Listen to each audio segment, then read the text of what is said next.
नमस्कार, जय हिंद, जय श्री राम दोस्तों। अनफिल्टर्ड इंडियन पे आप सबका स्वागत है। आगे बढ़ने से पहले आप सबसे रिक्वेस्ट है, वीडियो को लाइक कीजिए, चैनल को सब्सक्राइब कीजिए और शेयर करना मत भूलिएगा।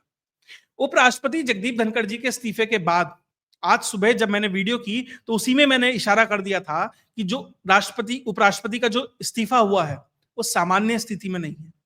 जो स्वास्थ्य कारणों का हवाला दिया गया है निश्चित तौर पर इस्तीफे के कारण तो वो नहीं है। उपराष्ट्रपति जब इतने बीमार थे कि उन्हें एम्स में भर्ती होना पड़ा था और प्रधानमंत्री उनसे मिलने गए थे तब उन्होंने इस्तीफा नहीं दिया। जब वो उत्तराखंड में बेहोश हो गए थे तब इस्तीफा नहीं दिया गया। इस्तीफा तब दिया गया जब उपराष्ट्रपति बेहतर तरीके से पूरा कामकाज कर रहे थे, सदन चला रहे थे, मीटिंग ले रहे थे, अगले दिन की मीटिंग शेड्यूल थी और उपराष्ट्रपति के राजस्थान के दौरे शेड्यूल किए जा रहे थे। वो भी कब? जब सदन चल रहा है। यह भी एक बहुत महत्वपूर्ण बिंदु है, याद रखिएगा, आगे इसके ऊपर बात होगी।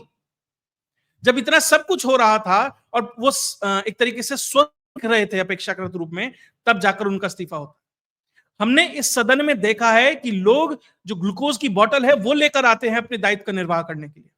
हमने एचडी देवगौड़ा जैसे वृद्ध सांसदों को देखा है कि किस तरीके से वो भाग लेते हैं। मुझे एक याद आते हैं, मंत्री थे ओलाराम जाट, राजस्थान से ही आते थे। मुझे तो लगता है कि उनकी स्थिति इतनी कमजोर थी, मतलब इतने बुजुर्ग हो गए थे कि शायद उन्हें याद भी ना हो कि मैं मंत्री हूं। वो लोग भी इस सदन में आते हैं। उनसे तो अपेक्षाकृत बहुत बेहतर स्थिति में धनखड़ साहब थे। जिस रात इस्तीफा हुआ 9 बजे, 7:30 बजे के लगभग डिनर प्रोग्राम था उनका ज्योतिरादित्य सिंधिया के घर पर। सब कुछ तय हो चुका था और ज्योतिरादित्य सिंधिया को मैसेज भेजा गया कि उपराष्ट्रपति नहीं आ रहे हैं। यानी कि इस्तीफे से 2-3-4 घंटे पहले ये तय हो चुका था इस्तीफा होगा। ज्योतिरादित्य सिंधिया ने खाना वाना भी भिजवाया उपराष्ट्रपति के घर पर, कटेसी में लोग करते हैं। और जिस दिन इस्तीफा हुआ उससे पहले दिन अपनी बीवी का उन्होंने बाकायदा जन्मदिन मनाया। अपने अधीनस्थ जितने अधिकारी थे सबको बुलाया गया, पार्टी हुई। जो व्यक्ति डिनर में जा रहा हो, राजस्थान के दौरे हो, संसद सत्र चल रहा हो, उसमें बखूबी पार्ट ले रहा हो, डिनर प्रोग्राम हो, तो निश्चित तौर पर कहीं पर भी स्वास्थ्य कारण तो नहीं है। अब आते हैं मेन मुद्दे पर, क्या कारण है? तो बहुत सारे ऐसे कारण थे जो सुबह तक, क्योंकि अब बहुत चीजें सामने आ रही थी, बहुत सारी थ्योरीज थी, लेकिन जो चीज अब ज्यादा सेटल होकर, ज्यादा छन कर सामने आ रही है वो वही मुद्दा है जिसकी तरफ मैंने इशारा किया था कि सरकार और धनखड़ जी जुडिशरी के मामले पर आमने सामने आ गए हैं। दरअसल ये जो सरकार है वो जस्टिस वर्मा के खिलाफ एक इंपीचमेंट मोशन लाना चाह रही है और उसके माध्यम से जुडिशरी को यह मैसेज देने का प्रयास है कि ठीक है, एनजीएसी पे तुमने अपनी बात कर ली, लेकिन अगर कहीं कोई भ्रष्ट व्यक्ति दिखाई देगा तो उसकी इंपीचमेंट हम करेंगे, और एक मैसेज देने का प्रयास है। अब इसमें सांसद के तौर पर निशिकांत दुबे और उपराष्ट्रपति जगदीप धनखड़ खुलकर सामने आए, सबने देखा और सबने इस चीज की बड़ाई करी। और हम भी कहते हैं कि जुडिशरी को मैसेज दिया जाना चाहिए, जुडिशरी में रिफॉर्म होने चाहिए। मैं जुडिशियल और पुलिस रिफॉर्म का हिमायती हूं, लेकिन उसका एक प्रोसेस है और वही प्रोसेस को फॉलो करते हुए सरकार संसद के माध्यम से वो मैसेज देना चाह रही थी। और जो इंपीचमेंट मोशन की शुरुआत वो लोग करना चाह रही थी कि पहले वो लोकसभा में आएगा, लोकसभा में 100 सांसदों के सिग्नेचर की जरूरत होती है किसी भी जज के इंपीचमेंट के लिए, 150 के सिग्नेचर ले लिए गए थे। उसमें विपक्ष के नेता राहुल गांधी का भी सिग्नेचर था, यानी विपक्ष 20 पे 1 मत था। और उसके बाद सरकार चाहती थी कि राज्यसभा में यह मुद्दा जाए, और वहां पे क्योंकि 50 की जरूरत होती है तो उस हिसाब से वहां पे सिग्नेचर लिए जाएंगे। पहले लोकसभा हो जाएगा, फिर राज्यसभा हो जाएगा और उसके बाद पूरा प्रोसेस हो जाएगा। और इसमें फिर एक 3 सदस्य कमेटी बनती।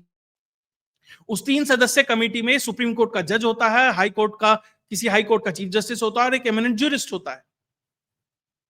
और वो जब जांच करेगा उसके बाद इंपीचमेंट मोशन आएगा और ये पूरा प्रोसेस होता है। लेकिन जगदीप धनखड़ साहब कहीं ना कहीं ये चाह रहे थे कि ये पूरा प्रोसेस पहले राज्यसभा से स्टार्ट हो, ताकि जब ये पूरा का पूरा कार्यक्रम हो जाए तो उसके बाद एक तरीके से वो ये बता सकें कि भैया देखो मैंने ये बीड़ा उठाया था, मैं इसका झंडा बरदार था, और वो एक तरीके से क्रेडिट लेने का प्रयास कर रहे थे। लेकिन सरकार एक प्रोसेस के माध्यम से चलना चाह रही थी और सरकार को कहीं ना कहीं ये अंदेशा भी था कि इसी अति उत्साह के कारण जो ये 3 लोगों का पैनल बनना है उसमें जगदीप धनखड़ साहब अपने हिसाब से लोगों को फिट करना चाह रहे हैं। और सरकार चाह रही थी कि एक बीच का रास्ता निकालकर एक 3 लोगों का ऐसी कमेटी बनाई जाए ताकि चीजें कहीं कन्फ्रंटेशन की तरफ ना आए, कोई इस पर सवाल ना उठा सके। लेकिन उसमें भी प्रोएक्टिव होना चाह रहे थे धनखड़ साहब। और यहां एक और कांड हो गया। एक और कांड ये हो गया कि एक जज हैं शेखर यादव, उन्होंने एक बयान दे दिया था विश्व हिंदू परिषद के कार्यक्रम में, और उन्होंने एक शब्द बोल दिया था। और उसके बाद पूरे के पूरे देश में हल्ला ऐसा हो गया कि पता नहीं उस व्यक्ति ने क्या बोल दिया। सबसे पहली बात तो उसने कहीं कोर्ट में वो बात नहीं करी, किसी बेंच पे नहीं थे वो कि उन्होंने बात करी, कोई जजमेंट में बात नहीं की, इंडिविजुअल कैपेसिटी में एक प्राइवेट एंटिटी के कार्यक्रम में उन्होंने ये बात कही, लेकिन उसे मुद्दा बना दिया गया। और विपक्ष बैलेंस बनाने के लिए कि भैया इधर जस्टिस वर्मा वाला ठीक है तुम ले लो, और हम शेखर यादव को नाप देते हैं और उनके खिलाफ इंपीचमेंट मोशन लाना चाह रहे हैं। सरकार नहीं चाहती थी कि अगर ऐसे एक एक शब्द पे इंपीचमेंट मोशन आने लगे तो आधे से ज्यादा जज घर बैठ जाएंगे, और कोई इशू भी नहीं था। लेकिन विपक्ष एडमेंट था कि अपने वोट बैंक को ही दिखाना था कि भैया देखो, एक व्यक्ति ने गलत शब्द बोला, उसके लिए हमने उसे नाप दिया, और तो हम तुम्हारे लिए इतने तक गए हैं, तो हमें वोट दो। वो वोट बैंक को साधने का प्रयास था, सरकार उसके पक्ष में नहीं थी। अब क्योंकि राज्यसभा में अगर आपको इंपीचमेंट के लिए मोशन लाना है, क्योंकि राज्यसभा में अभी विपक्ष कर सकता है थोड़ा बहुत कुछ जो भी कर सकता है, वैसे वहां भी अब कुछ रहा नहीं, तो वहां पर भी 63 सांसदों ने सिग्नेचर करके उस इंपीचमेंट मोशन के लिए प्रस्ताव दिया। 50 की जरूरत होती है, और वो धनखड़ साहब ने एक्सेप्ट भी कर लिया। खबर ये आ रही थी कि वो एक्सेप्ट कर रहे हैं। तो यहां सरकार के कान ये खड़े हो जाते हैं कि पहले तो वो जो 3 लोगों की सदस्य कमेटी है वो चाहते हैं, राज्यसभा में पहले इंपीचमेंट मोशन वर्मा का आए, वर्मा जी का आए, तो वो भी वो चाहते हैं, और उसके बाद यादव वाला भी वो मैटर वो चाहते हैं। तो सरकार को लगा कि वो आउट ऑफ द लाइन जाकर, देखिए उपराष्ट्रपति हो राष्ट्रपति हो, वो सदन या सरकार की राय पर काम करता है। जब सदन में कोई चीज आती है तब वो तय कर सकते हैं कि किस तरीके से चलेगा, लेकिन सदन से बाहर क्या कार्यक्रम है और सदन में कैसे किस चीज को ले जाना है, ये सरकार तय करती है, या कंसेंसस बनाकर विपक्ष के साथ, या जैसे भी वो तय करने का काम करती है। लेकिन धनखड़ साहब वहां प्रोएक्टिव होना चाह रहे थे, और सरकार को यही बेहतर नहीं लगा। और इसमें एक और चीज हो, जब सदन चल रहा है, डेट पहले से फिक्स हो चुकी है, 21 तारीख तक सदन है, संडे को नहीं चलता है, ठीक है, मान लीजिए आपका कोई कार्यक्रम है, आप संडे को कहीं जा सकते हैं, चले जाते हैं। बहुत सारे सांसद ऐसे हैं अपने संसदीय क्षेत्र में, वो चले जाते हैं सैटरडे संडे के दौरान। लेकिन उपराष्ट्रपति ने, जो सदन के सभापति हैं राज्यसभा के, इस दौरान अपना एक कार्यक्रम राजस्थान में तय कर लिया।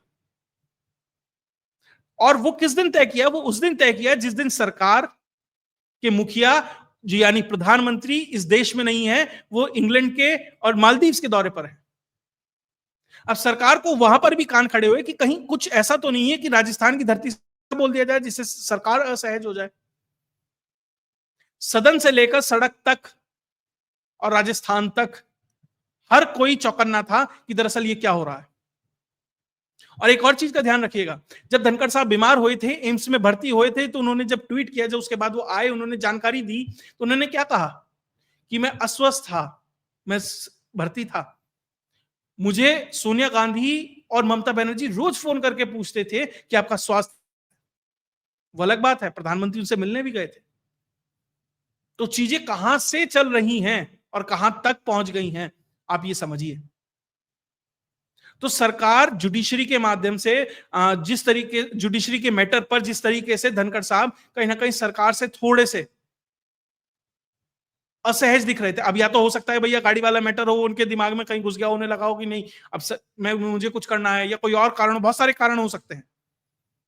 तो सरकार की और उनकी एक तरीके से एक पटरी पर नहीं थे, ये निश्चित है। और यही कारण है कि उन्होंने संसद सत्र शुरू होने के बाद इस्तीफा दिया, एक मैसेज देने के लिए, एक पॉलिटिकल क्राइसिस, कॉन्स्टिट्यूशनल क्राइसिस जैसी स्थिति क्रिएट हो, यह प्रयास करने के लिए।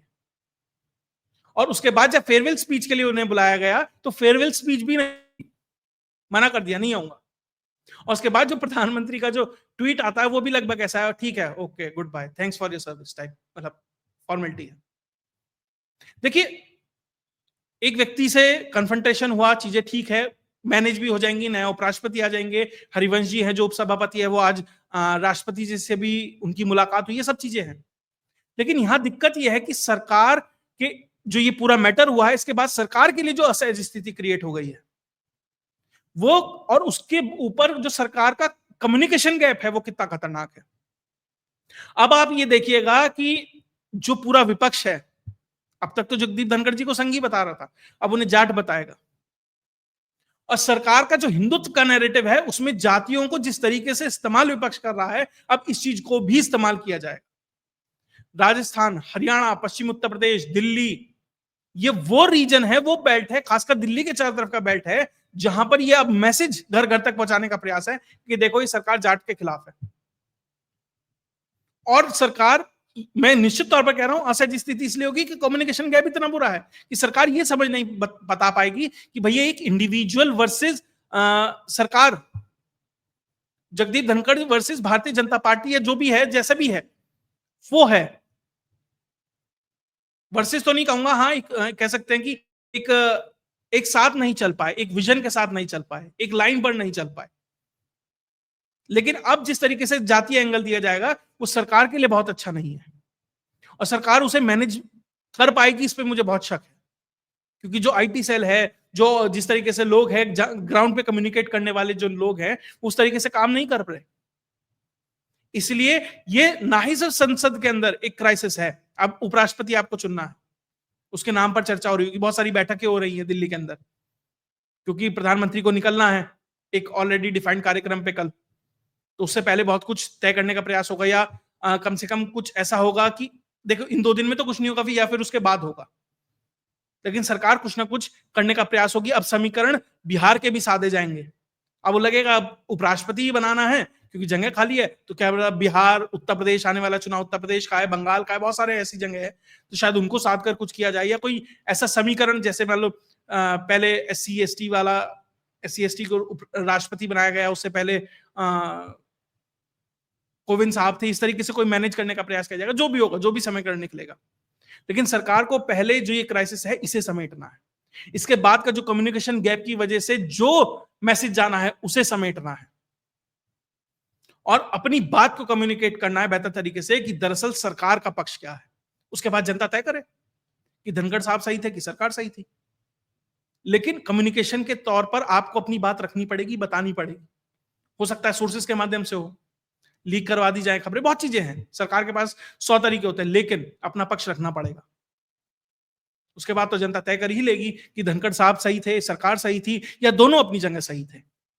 और उसके बाद क्या निकल कर आता है वो तो समय बताएगा। खैर जो भी है, अब इसके ऊपर अपोजिशन, जो अपोजिशन अब तक धनखड़ साहब के खिलाफ था, अब उनके पक्ष में आकर खड़ा हो गया है कि भैया हमें बताओ क्यों धनखड़ साहब ने इस्तीफा दिया। अब तक तो वो इस्तीफा मांग रहे थे, वो लोग थे जो इंपीचमेंट मोशन लिए आए थे, अब जब इस्तीफा दे दिया तो इस्तीफा क्यों दे दिया, हमें बताओ। और ध्यान दीजिएगा, धनखड़ साहब के खिलाफ जब इंपीचमेंट मोशन आया था तो उसमें उनके नाम की स्पेलिंग गलत लिख दी गई थी। ये गलतियां नहीं होती, ये जानबूझ के किया जाता है ताकि इंपीचमेंट मोशन गिर जाए। इसके पीछे भी बड़ा खेल है, कुछ समझिए क्या चीजें चलती हैं पीछे। तो खैर अब इस प्रकरण पर जो भी अपडेट आती रहेगी, कौन नए उपराष्ट्रपति होंगे और जो इसमें भी कुछ नई बात निकल कर आती है, तो विश्लेषण भी आपके सामने लेके आते रहेंगे। अगर आपको वीडियो विश्लेषण अच्छा लगा तो वीडियो को लाइक कीजिए, चैनल को सब्सक्राइब कीजिए और शेयर करना मत भूलिएगा। जय हिंद, जय भारत।